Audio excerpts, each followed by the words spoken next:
Ô, ចា bỏ khaiទៀតនេះខ្មែរឥឡូវធ្វើច្រើនប្រឡងបាក់ដប់ខែ8ខែ8ណាអញ្ចឹងយើងនៅសល់តែ5ខែទៀតទេ5ខែហ្នឹងជូនពរឲ្យអូនឯងហ្នឹងឲ្យជាប់ប្រឡងយើងមិនក៏ដោយឲ្យជាប់នឹងហើយទៅរៀនមហាវិទ្យាល័យជោគជ័យទៀតហើយរៀនចាប់ដៃរៀនធ្វើអីឲ្យគិតវែងឆ្ងាយកុំគិតខ្លីកតលគេថាកុំឲ្យគិតតែនឹងកែងជើងយើងយល់ទេអញ្ចឹងពូថ្ងៃសេចក្តីស្រឡាញ់ឯងពូអត់មានអីទេមានក្រុមហ៊ុនបង2នាក់ខាង ក្រែតណា នេះហ្នឹងគាត់យកទឹកគៀកកម្មហ្នឹងយកមកឲ្យ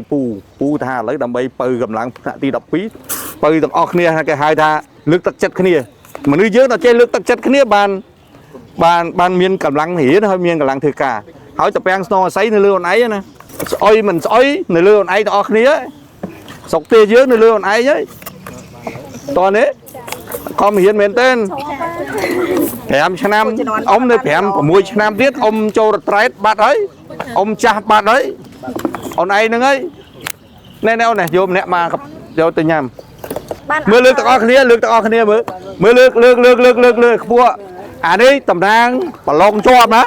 លើកនេះលើកជាប់មិនមែនលើកចេះទេណាតោះនេះ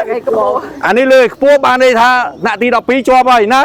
ជូនពរទាំងអស់គ្នាថ្នាក់ទី12ថ្នាក់ទី9ឆ្នាំនេះហើយសង្ឃឹមទាំងអស់ហ្នឹងសិតអេ